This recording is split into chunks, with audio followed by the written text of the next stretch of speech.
Hey, Christy. Hey, Edith. Did you know bees become indecisive after April? Yes, I do. They become maybes. That was your joke. I had that one too. Because it's a pun.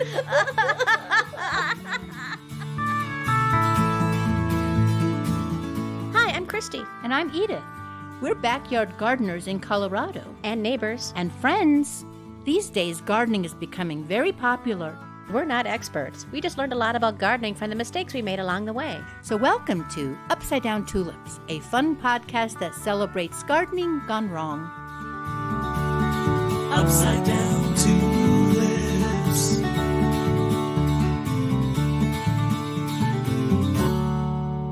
Hello, everybody. Hi, everybody. Hello, Christy sitting over there. Hi, Edith, sitting over there. We're still 6 feet apart, everybody, even though it's been sunny and absolutely beautiful this week. Oh, my gosh. You know, Edith, yes. it's no longer National Celery Month. Finally. That was a long month for celery. Celery doesn't really deserve that much, do you think? Well, April is National Garden Month. I did not know that. It's also National Kid Gardening Month, which I think is cool. Who makes this stuff up, Christy? They do. Who's they? They. Okay. The big group of them. Big group of them. Okay.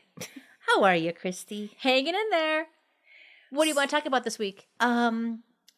Planting things, seeds, planting seeds and seedlings. Yes. How we do it, really getting specific and detailed. Yes, I'm excited. Yeah, because if you don't do it right, well, that could turn up to be a mistake. And in the garden, that often means dead plants. Learn from our mistakes, people. Yeah. And then next week, we're going to talk about container gardening. Yeah, because it's a delightful thing. Even if you don't have a backyard, you can grow stuff in containers. I grow stuff in containers, and I have a big backyard. I grow stuff in containers, too. It's a very recent development for me, but I do it.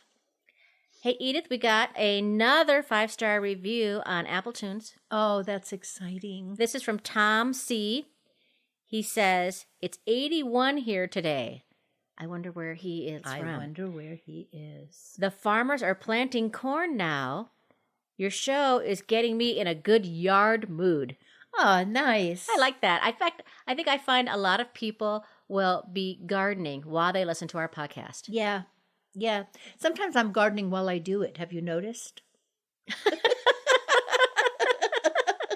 Yeah, but the microphones get so dirty, and I know. Sometimes, and this is kind of weird. Yeah. I'm gardening. Yeah. And I'm listening to our podcast. Oh, that is weird. I did that today, and it was a little weird.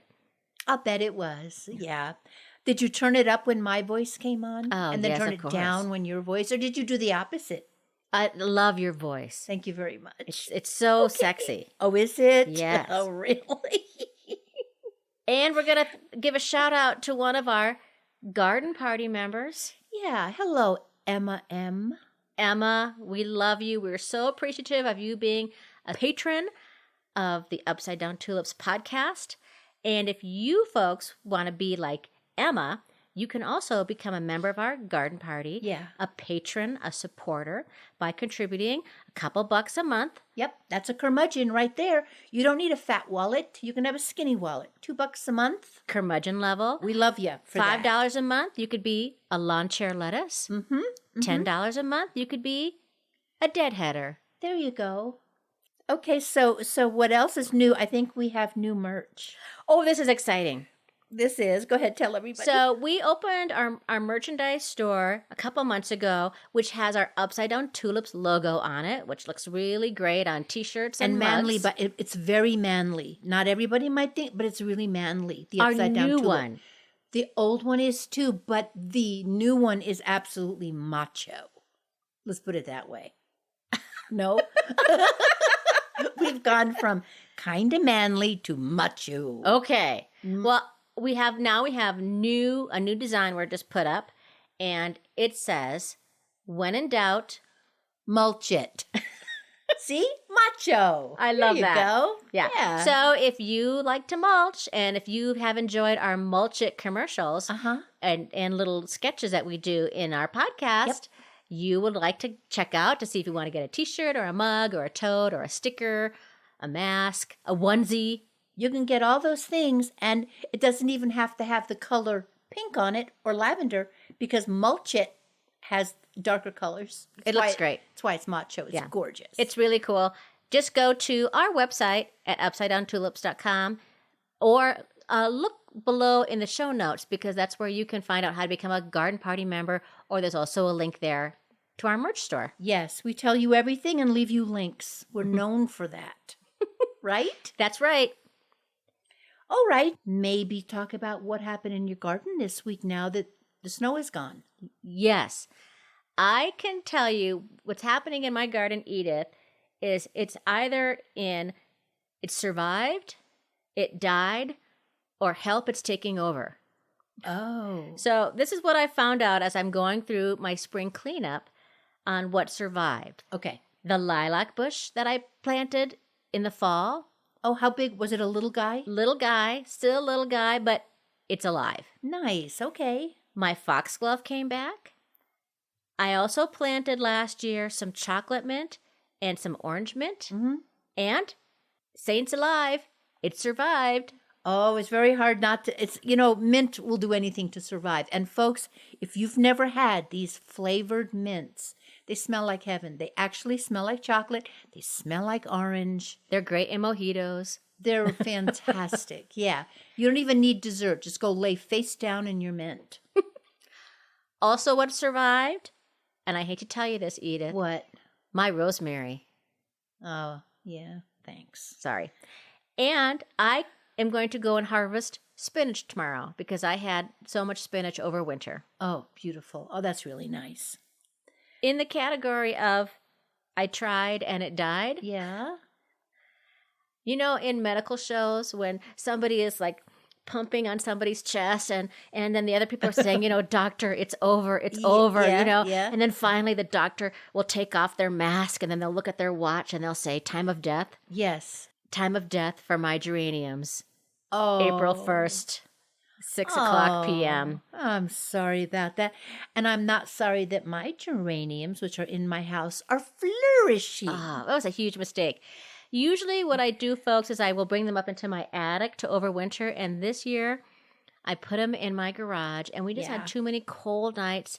And I thought I was there in time enough to cover them up, but it just did not work. So we both killed something, unfortunately. Yeah. Also, what died is when I bought the chocolate mint and the orange mint, I bought a little chamomile plant, and I put that right by them. Yeah. No, it didn't make it? I tried, and it died. Oh, Christy. So, in the category of help, it's taking over. Uh-huh. So these are the things that you look around in the garden and you realize, holy crap, there are what used to be just a couple of these, now there are hundreds of these. Okay, what? Mexican feather ornamental grass Aha. is all over my yard.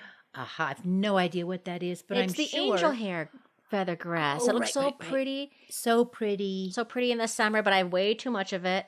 So I'm going to be giving away a lot of that. Okay. And also, in a perennial, they say the first year it sleeps, the second year it creeps, and the third year it leaps. Wow, I didn't know that. That's wonderful.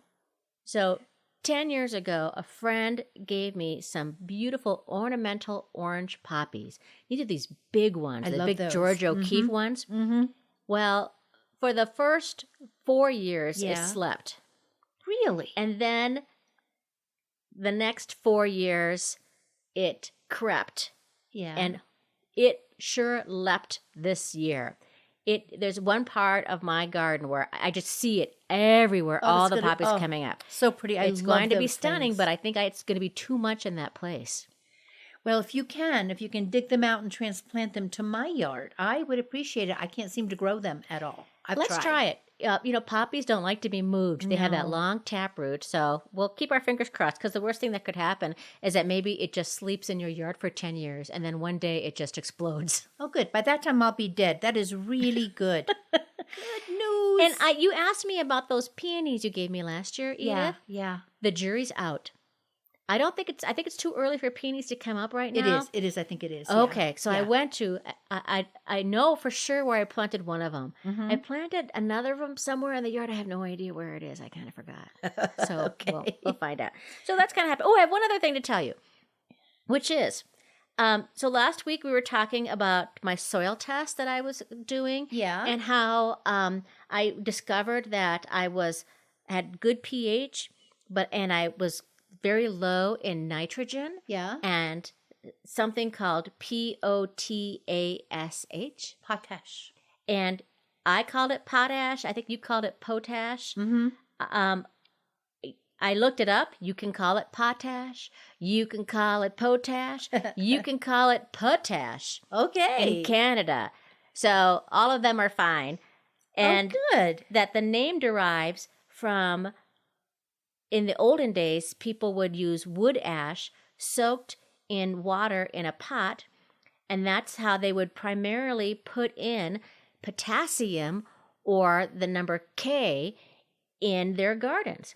And so the term potassium is derived from potash. And people and plants need potassium. It's essential for water intake and for synthesizing plant sugars for use in food. So it's crucial here in Denver, Colorado, because we have such alkaline soil. Yeah, good. Solution? What is the solution? Compost. There you go. Oh, I have a question. Yeah. You said something about the number K. Uh-huh. Did you mean the letter K? Like the chemical symbol? Is that what you meant for potassium? Ah, yes. Oh, so very wise. 1, 2, 3, Edith. 4, K5. Yes, yes. Do you see how I listen? I'm a The listener. letter K. I'm not just a giver. I'm a listener. This episode is brought to you by the letter K. Or, as Christy would have it, the number K. The number K. The number K. Okay, well, you had a nice week in the garden. You were assessing. There was things. a lot of assessing. That's a really good way to say it. How about you? Were you assessing or were you No, in there? I was working my butt off. Okay, couple of exciting things. For the first time in my life, I grew something in the winter sowing jugs. Christy, the cauliflower and broccoli are both up. I can't get over it. That is exciting. It's so exciting. So you won't have to harden them off? Nope, they'll be right out there. All and I'm ready to gonna go. Get your help. In fact, we'll talk about it later this episode about what do I do when they get big enough. You bet. The next thing I found out that, remember I said, I think Marvel of the Four Seasons lettuce is back if it isn't a weed. Not a weed.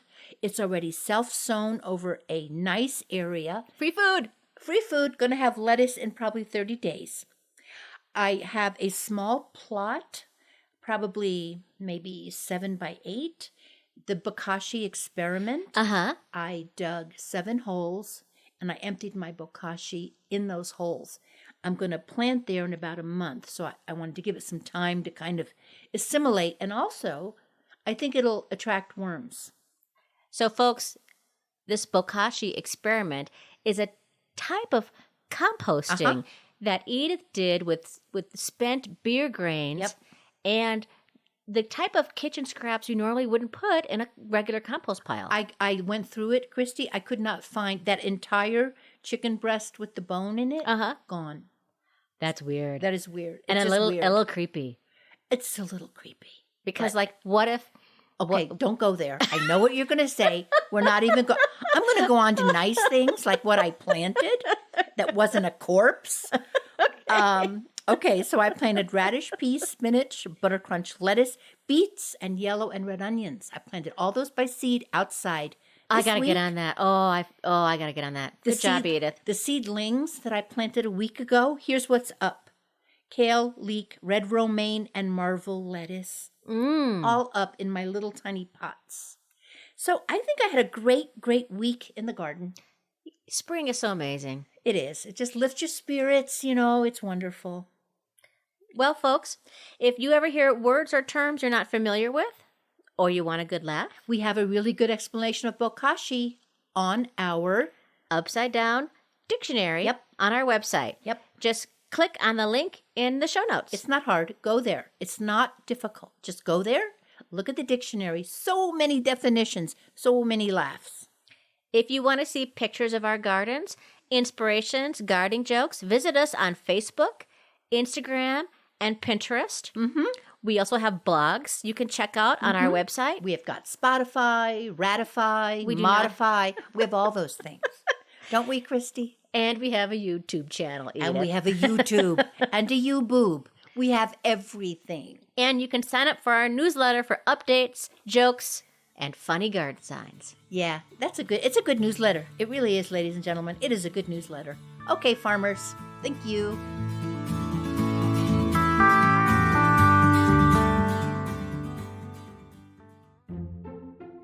The following is a public service announcement from Upside Down Tulips.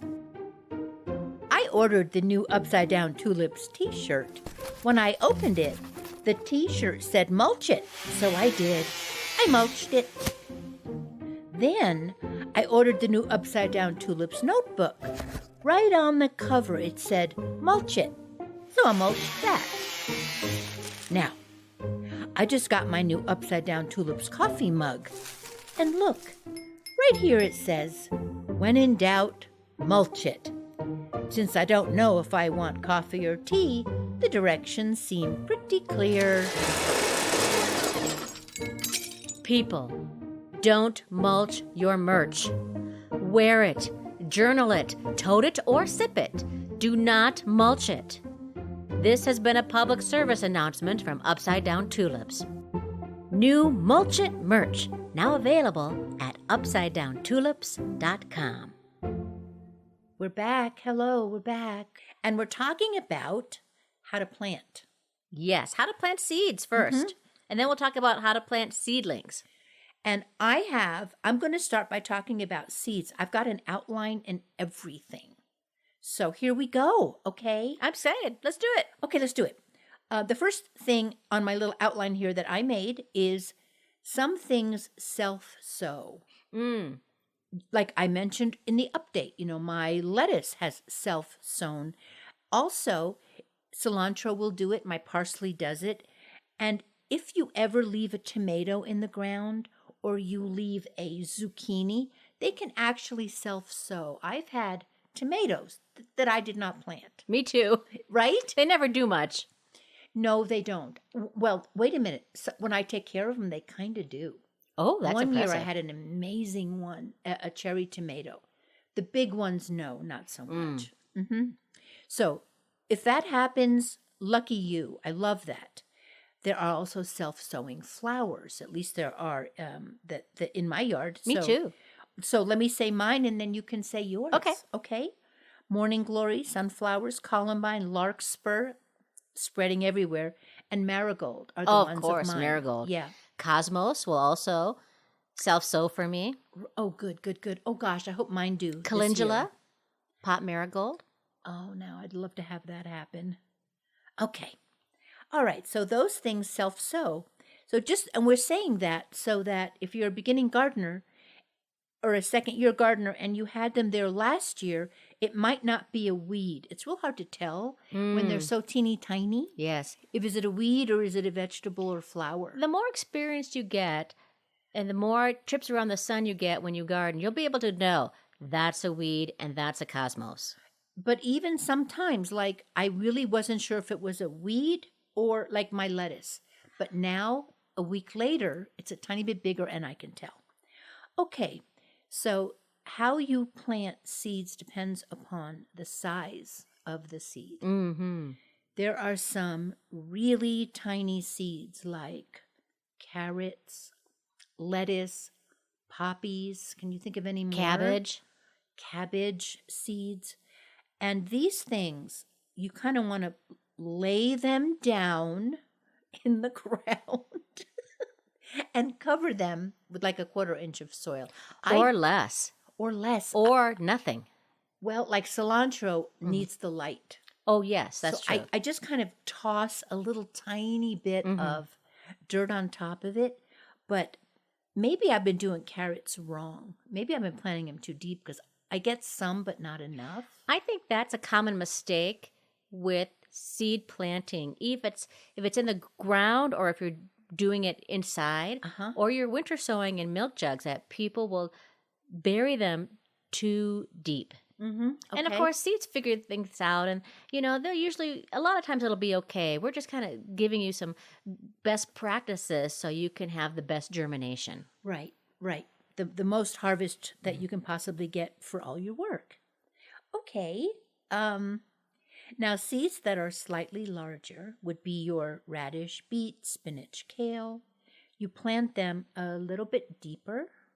And again, we're talking about outside, or actually, like kale, I have planted that as in little pots. Therefore, like closer to a 1/2 inch of soil. And also, I'll say this before I go on further, every single time you plant, you have to water. Yes. Right away. In seedlings, well, I'll let you cover the seedlings, but do not forget to water. And be careful when you water little seeds like that. Be real gentle with it when you're planting seeds. If they're just on top or they're just a 1/2 inch underground, you could wash them away. Don't do it with a garden hose. Be gentle. Yeah. Sometimes all you need to do when you water them is mist them. And actually, if you're doing it inside, watering from the bottom can work really well too. But if you're sowing seeds outside, be real careful, gentle, so you don't wash the seeds away. That's a very good point. Some of you may live in Wyoming where it's so windy. Did you know, Christy, people don't die in Wyoming? They just erode. Yeah. Is that what happened to your carrot seeds from our first episode? Yeah. When you were... Yep. Yeah. A wind came along and took them everywhere, the whole neighborhood. Large seeds like pumpkins, squash, cucumber, melon, corn, peas, and beans, plant them about 1 inch deep. And I have noticed this especially with peas because you plant them early. And here it's cold one day and warm one day. So the ground moves. So sometimes I'll go out there and my peas that have already sprouted are on top of the soil. Yeah. Because the soil has moved. That's happened to me too. Yeah. I didn't even think about that. That's such a good point, Edith. So put them down about 1 inch, and then whatever you do, tamp the soil lightly after planting with the flat side of a hoe or with your hand like I like to do. Gentle. But really gentle. Yeah. I've done this before with poppy seeds, Edith, that I put all my poppy seeds down. Yeah. And my hand was wet. Yeah. So then I just to gently pat down my poppy seeds, and I lifted my hand up, and it was just all covered with all the seeds that I had just planted. Oh, that's funny. I threw some poppy seeds onto the snow last week, like you suggested. So we'll see if they grow. That's where the snow plants it for you. So the Brings snow it down. will Isn't that something? Now, how do you keep seeds moist when you've exposed them to sunlight, like carrots, like the little ones that we just talked about, that you plant really, really close to the top? There's a couple of things that you can do if it needs help. You can cover them lightly with plastic wrap. Oh, that's a good idea. Plastic domes. You can tuck them inside of clear plastic bags. That way they're still exposed. And that is for little pots, of course. They're still exposed to sunlight, but they will not dry out as quickly as if they were left to the elements. Another option for ones that you plant outside is you can put a thin layer of fine vermiculite. Oh, sure. Which holds the water, and yet it is porous enough to let the light shine through. This is finely ground horticultural vermiculite. Other types are not suitable, says my outline. The other thing you can do, you know what you could do? You could use burlap. You can use 1/2 inch of loose grass clippings. You can use a light colored cotton sheet. You can use all of those things, but the minute you see the little sprouts, you take that off. This is just to keep it protected and kind of warm. I love that idea. Isn't that a great idea? Especially it might be nice to protect things when it's really windy out too. Yeah, absolutely. Hey, Christy. Yes. What about seeds that are better with soaking? Yes, there are some. Yes, there are. I will sometimes soak my peas. Sometimes I do that too. I always soak my beets. Oh, do you? Always. I've never done that before. They're so hard. They're so, Oh. so darn hard. I used to, how do you say, scarify them? Yes. Which means that you can take a nail file and file them so that you break the hard shell. But you can also, other people do it with things like beans and corn. I have not. Do you? I've done it with my scarlet runner bean. Oh, that's good to know because I'm planning that for the very first time. And mainly I'm just checking to make sure if the seeds are viable. To see, because I will collect the seeds every year from the previous year's scarlet runner beans. And some of the beans look really great. Some of the beans maybe look a little small and wrinkly. Yeah. So I will soak them in a little water, put them in a wet paper towel Yeah. by my sink, and then keep it wet to find out if any of the seeds are viable. And then if I see that they have broken through the shell, then I know which ones I can plant. How much time? A couple of days? Yeah, it kind of depends, but sometimes even a week. Okay, just keep them there and see if they're Moist viable. paper towel. You could also put them in the refrigerator in a boil of water too, I think. That's a really good idea. I will also soak my cilantro seeds. Really? Mhm. I'm going to try that because I love cilantro and I never have enough. That's a really good idea. You know, some gardeners recommend adding something acidic. I don't do that, but they do it because so often seeds are fermenting in an animal's stomach in the wild, and then they poop them out. And that would be good in our area because we're so alkaline here. Yeah, so they actually try to simulate the contents of an animal's gut. That's just interesting. Can you buy that? How do vinegar? Oh, vinegar. Yeah, gotcha, vinegar. Sure. Yeah, vinegar does everything. It does everything. Or a tablespoon or so of coffee. Excellent. Coffee or vinegar. That's a really kind of a cool idea. How long to soak? Probably never more than a day or less if you're going to plant them. Do not do this before a rain.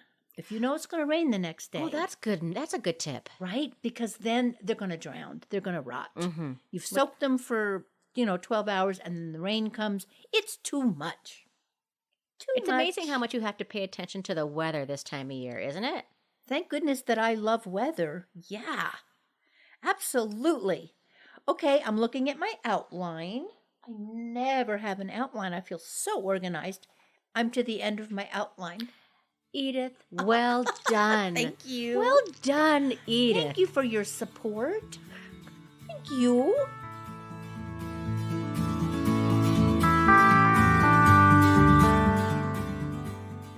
Upside Down Tulips is brought to you by House Plants. Hi there. Hello. Isn't it spring? Yeah, I guess so. It says so on my calendar. So why aren't you out in the garden? Don't you see all the snow out there? Ah, kind of a bummer, huh? I'll say. Especially when all you want to do is get outside, clean up the flower beds, see what has survived the winter, get your hands in some soil, and plant some peas and pansies. Thanks for rubbing it in. Have you ever considered houseplants? Houseplants? A houseplant is another part of your garden, just inside, in your house. Huh. Isn't that a houseplant over there? Where? Over there, in the corner. Oh, why, yes it is. I guess I forgot it. Looks like it could use some water. Why, hello there, little one. You look thirsty. There. Oh, that's much better. Let's move you over to this window. Oh, you like that, don't you? You need a name. How about Paula? Yeah. You look like a Paula. Paula the pothos plant. And you know what? You need a new pot.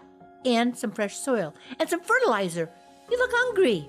I'll be right back, Paula. I am going to the potting shed to get a few things. Houseplants. Your other garden. Inside your house. Houseplants. Try one today. I'm back, Paula. Say, who the heck was I just talking to? Over here. I'm the ficus in the foyer. Christy? Yes. Do you remember when you talked about the Million Gardens movement? Yes. I looked into that a little bit. Do you know that the founder of that is Elon Musk's brother, Kimball? No, I did not. Isn't that interesting? So one of them is shooting stuff into space and exploding them, and the other is providing 1,000,000 gardens so people can eat better. Wow, their parents must be so proud. So, when your little seeds sprout, Yes. the first little leaves that break the surface are called cotyledons. And they're the first leaves. They are not considered to be true leaves. They're like baby teeth, cotyledons. Mm-hmm. The second pair of leaves that appear are the first true leaves. So now there's 4 leaves on the seedling, correct? Yes. Okay. And this is important because this is about the time you would consider feeding your garden vegetables or flowers once you see the first set of true leaves. And this is also the time you may want to consider planting seedlings once it has its first or second set of true leaves. This is all. So what we're talking about when we talk about planting seedlings is it could be as tiny as that, or it could even be the little plant that you get at the nursery. And you see, hey, look at this little tomato plant. Look at this little daisy. They're small, and you want to plant them in the ground at your house. Now, in theory, you could just grab it, dig a hole, and shove it in, and the little plant may be okay. But we're talking about best practices to help increase the success so that your little new plant doesn't die and that it really flourishes. Yes. Very good. Yes, we are. Well, one thing when you buy a little plant from the store to consider is that many plants we bring home from the nursery have been growing in that same little pot for months. And they may look fine on top, but when you slide the plant out of its container, the roots are circling in a tangled nest. Yeah. When I first started gardening, didn't know what to do. I just would take that plant and stick it in a hole. That's not a good idea, folks. I found that out too. What's important to do is to loosen the roots before you plant it in the ground. It's also known as teasing or tickling the roots, which is kind of fun. So this will help the roots spread out in all directions so they'll branch out into the soil and form a good foundation for the plant. Christy, I used to think when I first started gardening that if the root met the sun without a pot around it, that like a vampire, it would sizzle and die immediately. I really, really thought that. So I would just stick the whole plant in without ever touching the root. That was wrong. That's why a lot of them died. Tickle it, loosen those roots out. This is a good planting technique for all plants, but it's crucial if the plants are pot bound, if you see that circle of roots. If you place a pot bound plant into the ground or into another pot without first loosening up all the balled up roots, they will just continue to grow in a circle rather than reaching out into the soil and anchoring the plant. And it may seem harsh to do to your plant, but you're actually helping it by roughing it up, the root ball. And in extreme cases of root-bound plants, you need to slice through the root ball with a sharp knife or pruners and do it in several spots along the root ball to encourage new growth in all directions. And it may seem harsh, but the plant will send out new feeders and it'll recover. I was told once by a guy who has a nursery that if you pull the little seedling out and the roots are really long, some are round and some are really long, just take a scissors and snip off the bottom of it. Yes. Just snip off the whole bottom of that plant. Not hurting it at all. They'll wither and die if you don't. And be careful when you pop them out of the pot too. Those little plastic pots, I usually give them a little squeeze so they'll come out a little easier because you could also be in danger of actually ripping the top of the plant off. Yes, never pull. Squeeze the sides, then turn it upside down and let gravity help you. Gravity's our friend. It is our friend. Well, not always, but sure. It's not just a good idea, Edith. It's the law. There you go. Squeeze, upside down, pull. Not on the plant, pull on the pot. Yes. Yes. Good job. Sometimes people will get confused about the depth of which to plant your little seedlings. Yeah. So this is a little something you got at the nursery, or this is something you grew inside. People can get confused about how deep do you plant it? Mm-hmm. And the best practice is that you dig a hole deep enough to hold the plant at the same depth in the pot, not higher up, not lower, Mm-hmm. the exact same level. If you plant it too deep, you're in danger of rotting out the plant. Yes. And if you plant it up too high, you're in danger of drying out the plant. There is one exception to that, and that is tomatoes. Exactly. That was Yep. the next thing I was going to say. Okay, go ahead. I won't. No, you go for it. Okay, well, tomatoes, I learned recently, rather than put them straight down in the ground, you kind of bend them into an L shape, and you lay the root, how do you say, the bottom stem, Mm-hmm. lay it horizontally so that there's much less sticking up than you would think, and that stem will make roots, new roots, and you will have the strongest tomato plant you ever had. The more roots mean the more moisture it takes up, the healthier it is, the more nutrients it brings into the plant too. The less likely it is to topple over, come Yeah. August, September. It seems scary to do. The first time I did it, I was just petrified. Me too, but it worked. Yeah, it sure does. It did work. When you plant, you need to be careful and make sure you tamp it down so that you get rid of any air pockets in the planting. Because that could be a common mistake too, is that people just put it in and then just put soil in there and walk away. And you want to tamp down the roots. And depending upon the size of the plant, sometimes I even use my foot, just gentle as I walk around it. What about, there are plants that I put a little bit of Epsom salt on the bottom, but do you put water in the hole before you put the seedling in it? That's a really great question. If it's a seedling, I don't. And I water afterwards. In fact, I also think it's a good idea not to water the seedling before you take it out of the pot, though it kind of depends. Kind of feel it out. I've done this before where I have watered heavily the little pot that I got from the nursery or the little seedling that I made, and I watered it so much, and there wasn't enough root structure there to keep all the soil on it, that the plant just popped right out of the soil. Exactly. I've had that happen too. And so I've learned to not water beforehand, though I do think there's probably no reason why you couldn't water the little hole that you just made. I always do, by the Yeah, way. that seems like a good idea. Especially if you put something on the bottom of it, like Epsom salt or whatever, it just helps to get that into the soil quicker. Yeah. And then I water afterwards as well, depending on how yes. dry and hot the day water. is. Yeah. It's always good to do this in the morning or in the late afternoon too, when you're planting seeds and seedlings. Yep. It's better for you also, so you're It not is out much there in all better. the hot. But noon is probably the worst time. Between noon and 3, probably not a good time at all. Now, let's talk about planting winter sown seedlings. Yes, please. So, folks, winter sowing is a method of outdoor seed sowing that you can start in January. Yep. And I've got about maybe about 20 or so milk jugs out in my backyard. Edith, you have 3 this year. Yep. This weekend, I'm probably going to do maybe another 10, 20 more. I may do more now that I've seen that I have success with it. I'm so excited. They're so fun. Have you done tomatoes in them? Not yet. I'm going to do them this weekend. I think I am too. I'm going to try it. And when they sprout, you get depending upon how heavily you sown, you'll get a mat of little seedlings. I always over sow when I winter sow, so you'll get a lot of little seedlings. Now, some people will want to thin those on and put them in little pots. A lot of winter sowers don't do that. What we do instead is that we divide our thickest flats of seedlings into smaller hunks to make little plugs to plant. We don't thin our seedlings. Instead, we hunk them. It's called hunko seedlings.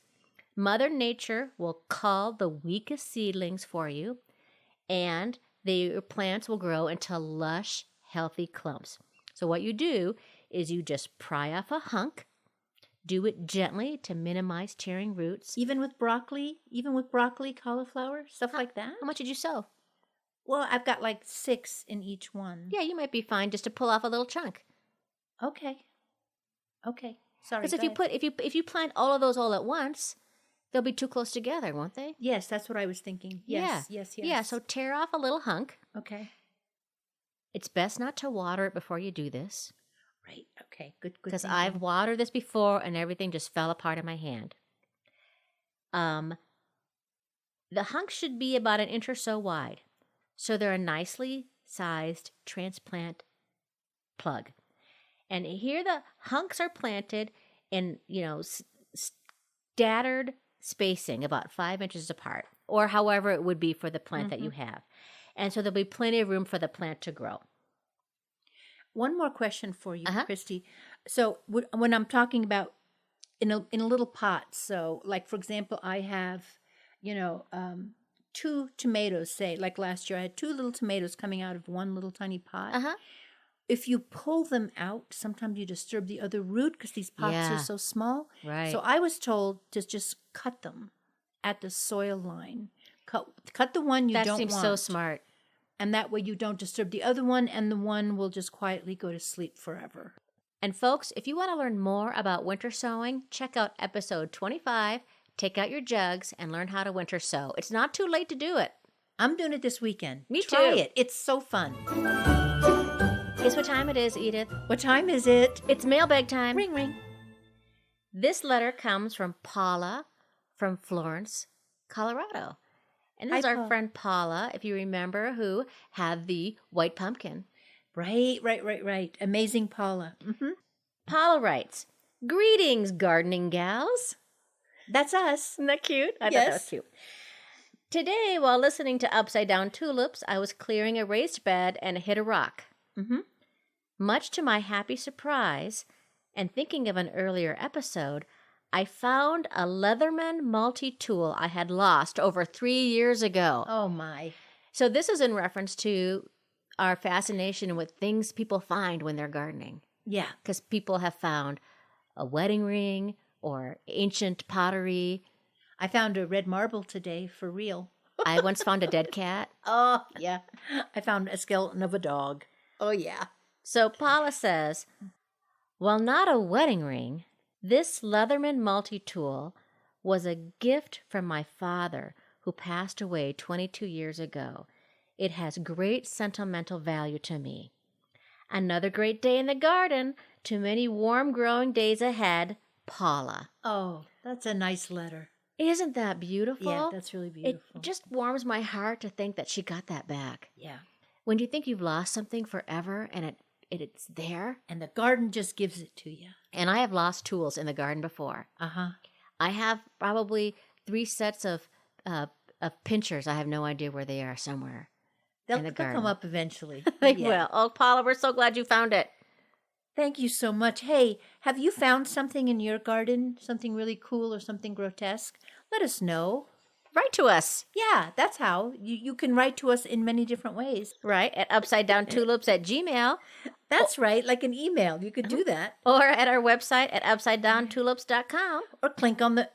Or click in the show notes. Right? That's right. Okay. You can find all that information down in the show notes. Write to us. Please.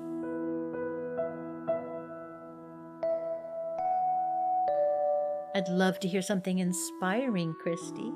This is from David Stendhal Rast, who's a Benedictine monk. Oh. A single crocus blossom ought to be enough to convince our heart that springtime, no matter how predictable, is somehow a gift, a grace. A gift of grace. Oh, that's so nice. Crocuses are blooming. They are blooming indeed. Thank you, Christy. And thank you, listeners, each and every one of you. Thank you so much for listening. We are Edith Weiss and Christy Montour Larson. Hey, if you got some laughs and value out of Upside Down Tulips this episode, would you do us a favor? Please go to your phone, click on that share button, and share the show on social or with a friend who might also appreciate it. Special thanks to Denise Gentilini for composing and performing the Upside Down Tulips theme song. If you want to hear more of Denise's music, go to denisegentilini.com, or you can find that link on our website. Please join us next week for our tips and tricks on container gardening. Don't forget, if you make a mistake, your garden will forgive you. Thank goodness. Right. Upside down